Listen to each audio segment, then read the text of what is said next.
Projection of solid. Question. A square pyramid, base 30 mm and axis 60 mm long, is resting on HP through its slant face, having its axis parallel to VP. Draw its projection when its axis is inclined at 45 degree to the VP.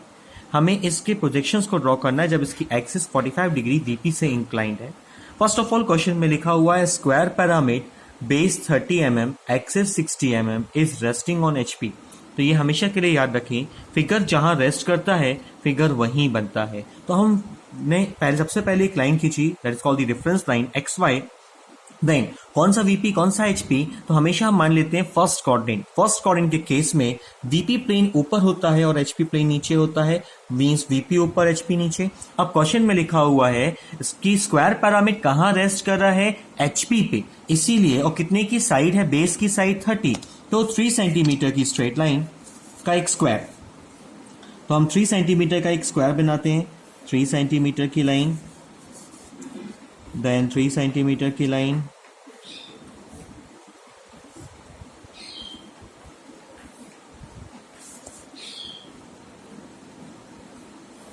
ये बन गया हमारा एक square. Corners को to corners को अगर हम join कर दें तो हमारा मिल जाएगा intersection point is a mid point O.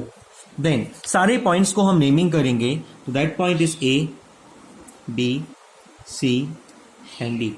Then सारे पॉइंट से हम रेफरेंस लाइन तक लाइन लेके जाएंगे स्ट्रेट AB से एंड CD से. देन सेंटर वाले पॉइंट मींस मिड पॉइंट से हमेशा एक हिडन लाइन जाएगी, that is called the axis. तो ये AB एक A और B एक ही लाइन पे है, इसीलिए A और B एक ही लाइन पे है, इसीलिए ये पॉइंट A डैश होगा और यही पॉइंट B डैश होगा. सिमिलरली C और D एक ही लाइन पे है, तो यही पॉइंट C और D होगा. अब भाई क्वेश्चन में दिया है एक्सिस 60 mm लॉन्ग, तो 6 सेंटीमीटर की लाइन ऊपर एक्सिस की.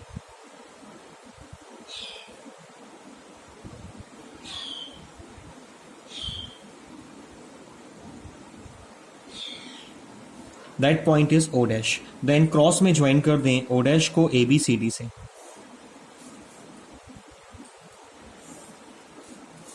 तो ये बन गया हमारा एक स्क्वायर पिरामिड का front view and top view.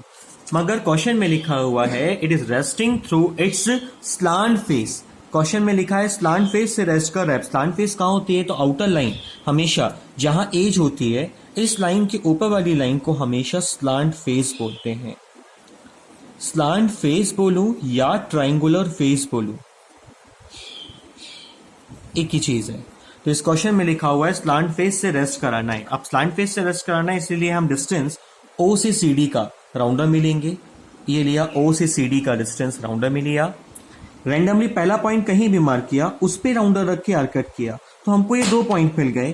First point is O dash and second point is C dash D dash.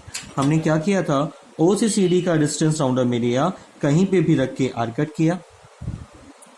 Then O से AB लिया और O पे रख के आर्कट किया, ये ऊपर की तरफ एक आर्कट कर दिया.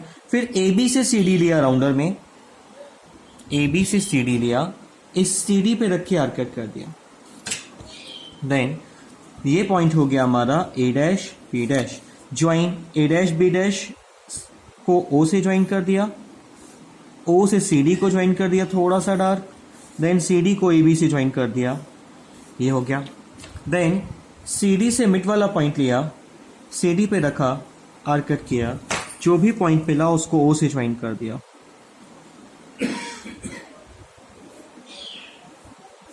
ये बन जाएगी हमारी एक्सिस.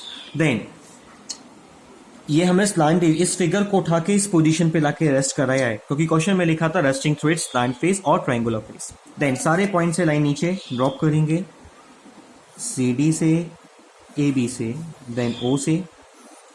देन यहां के सारे पॉइंट से स्ट्रेट लाइन AD से, then this, then center point से भी straight line, then this.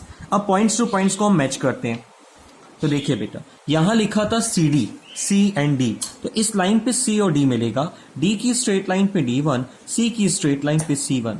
Then A और B लिखा है इस लाइन पे, तो A यहां लिखा है, इस A की लाइन पे A1, B की लाइन पे B1, सेंटर इज O, ओ की लाइन पे O1 ज्वाइन ABCD। थोड़ा सा डार्क में ABCD को हमने ज्वाइन कर दिया। देन अब किसी भी फिगर का हम किसी भी सॉलिड को अगर हम देखें तो कभी भी वो पूरा नहीं दिखता, कुछ ना कुछ पोर्शन उसका हिडन होगा। कंप्लीट 3D फिगर को देखना पॉसिबल नहीं होता, इसीलिए हम क्या करें, फ्रंट व्यू टॉप व्यू में ऑर्थोग्राफिक प्रोजेक्शन पढ़ रहे हैं हम यहाँ पे। इसीलिए अगर हम इस फिगर को ऊपर से देखें तो कौन सा पोर्शन हिडन होगा या कौन सा पोर्शन नहीं दिखेगा हमको। तो ऊपर से देखने पे हमेशा पीछे वाला पोर्शन हिडन होगा। ऊपर से हम देख रहे हैं तो पीछे वाला पोर्शन कौन सा है, नीचे। तो पीछे वाला पोर्शन कैसे पहचाना जाएगा, सेंटर लाइन के नीचे जो भी हिस्सा होगा वो हमेशा हिडन होगा। सेंटर लाइन के नीचे कौन सा हिस्सा है, CD लाइन का, C and D line. Centre line के नीचे कौन सी लाइन है, CD। तो C और D हिडन होगी, तो C और D को O से ज्वाइन करो, वो भी हिडन में, C एंड D। तो ये हो जाएगा हमारा CD। फिर AB को डार्क, बाकी लाइंस को डार्क में ज्वाइन कर दें।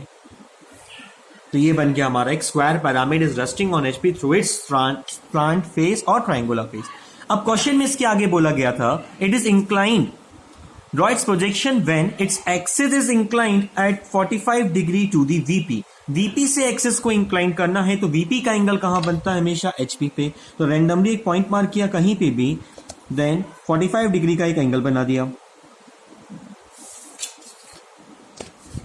तो एक 45 का हम एंगल बना देंगे,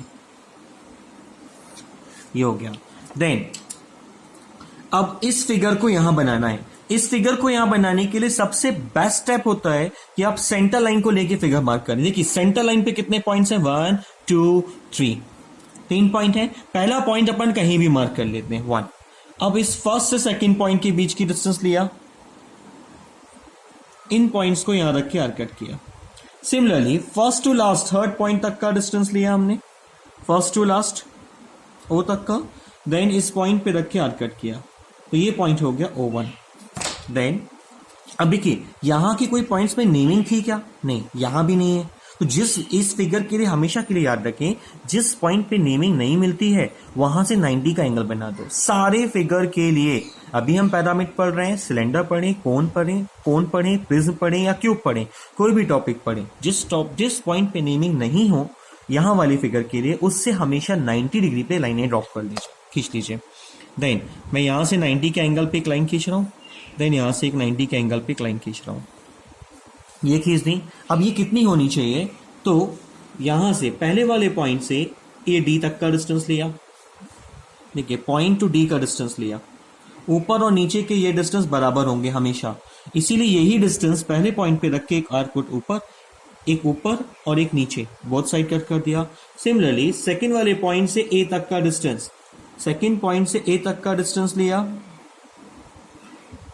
देन ये सेकंड पॉइंट पे रख के इसको भी एक आर्क कट ऊपर और एक आर्क कट नीचे कट कर दिया। देन इन सारे पॉइंट्स को ज्वाइन कर दें, तो ये हो जाएगा आपका एक स्क्वायर पिरामिड।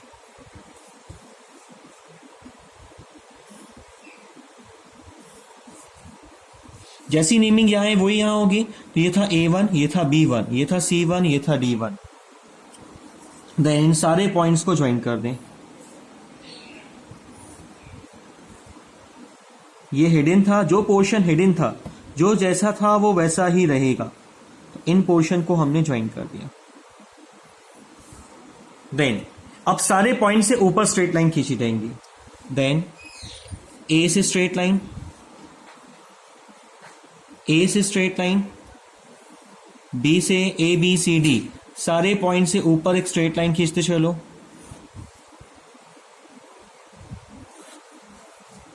देन यहां के सारे पॉइंट से यहां स्ट्रेट लाइन खींच दें। अब इन सारे पॉइंट्स को हमें मार्क करना है। तो देखिए यहां क्या लिखा है, AB। तो यहां से A की लाइन पे A वाला पॉइंट A1 डैश और यहीं से B की लाइन पे B1 डैश। A और B लिखा है यहां पे, इसीलिए यहां A और B पॉइंट मिला। देन CD, तो D की लाइन पे D1 डैश, C की लाइन पे C1 डैश एंड O की लाइन पे O1 डैश। अब यहां वाले फिगर में कौन सा पोर्शन हिडन होगा, तो ऐसे देखें कि जो पोर्शन सबसे नियर आता है, जो पॉइंट सबसे नियर होगा रेफरेंस लाइन के, वो ऊपर वाले फिगर में हिडन हो जाएगा। कौन सा पॉइंट सबसे नियर दिख रहा है आपको, D। तो D से जो भी पोर्शन ज्वाइन होगा वो हिडन। तो देखिए D से क्या क्या ज्वाइन होगा, D से ज्वाइन होगा C हिडन में, डी से ज्वाइन होगा ए हिडन में और डी से ज्वाइन होगा ओ हिडन में।